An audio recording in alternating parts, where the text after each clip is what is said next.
La Fédération française de l'actionnariat salarié, la FAS, représente les 3,5 millions de salariés et anciens salariés qui sont actionnaires de leur entreprise.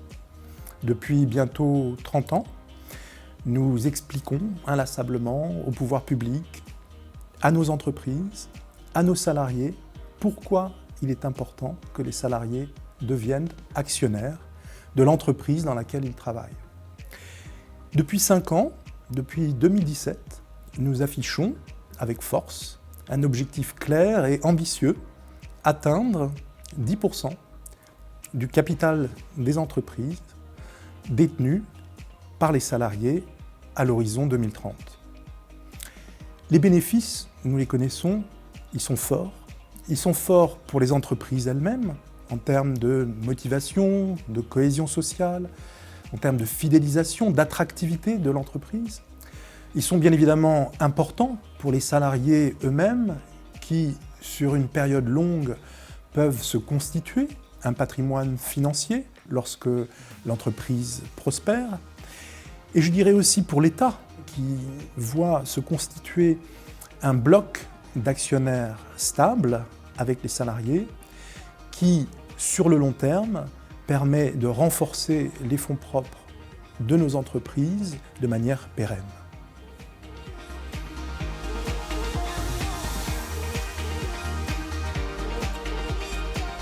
Oui, de plus en plus. C'est vrai, si vous voulez, à travers les critères ESG. Le S, bien évidemment, pour la politique sociale de l'entreprise et le partage de la valeur qui l'accompagne. C'est vrai pour le G, avec l'implication des salariés dans la gouvernance des fonds d'actionnariat salarié, les FCPE, mais aussi au-delà dans la gouvernance de nos entreprises elles-mêmes, au sein du conseil d'administration, lorsque le taux de détention dépasse plus de 3% du capital, les salariés actionnaires se voient appelés à participer aux travaux du conseil d'administration. Mais c'est vrai aussi pour le E sur la partie environnementale. Pourquoi ? Parce que les salariés sont les premiers sensibilisés à la politique environnementale de l'entreprise et sont les premiers à mettre en œuvre les outils qui vont lui permettre de mieux gérer sa transition énergétique. Donc on le voit, l'actionnariat salarié et la politique de partage de la valeur qui l'accompagne sont des enjeux clés pour la politique, la responsabilité sociale des entreprises.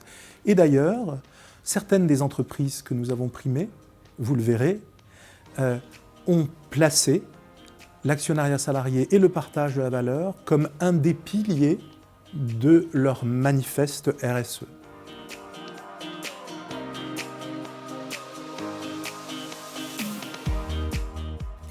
Les grands prix FAS 2021 sont un cru exceptionnel. Exceptionnel en termes de nombre de dossiers et de candidatures reçues, ce qui montre qu'il y a une très belle dynamique, mais aussi exceptionnel en termes d'excellence de ces dossiers. Nous avons primé cette année de petites structures, petites sociétés qui ont pu réaliser, après une première opération, une très belle opération de reprise de l'entreprise par les salariés, jusqu'aux grandes sociétés du CAC 40 ou du CAC All Tradable, dont certaines, la plupart, je dirais, ont mis en place des politiques engagées, déterminées, pérennes d'actionnariat salarié pour embarquer les salariés dans l'aventure actionnariale. Et je dirais, cette année, on va même jusqu'à primer des entreprises qui, pour la première fois, avec brio, avec force, avec ambition, ont réalisé une opération d'actionnariat salarié avec des taux de réussite absolument fabuleux. En tout cas, je vous encourage, si vous voulez, à regarder, visionner les petites vidéos de ces entreprises que vous trouverez sur le site de la FAS. Vous verrez également que nous récompensons cette année, pour la 3e année consécutive, nous remettons le prix FAS de la recherche académique, nous encourageons la recherche dans le domaine de l'actionnariat salarié et nous récompensons 2 travaux tous les deux remarquables, l'un qui est une thèse et l'autre une étude de cas en entreprise. Voilà, donc visionnez ces vidéos, je dirais, ces témoignages-là valent mieux qu'un beau discours.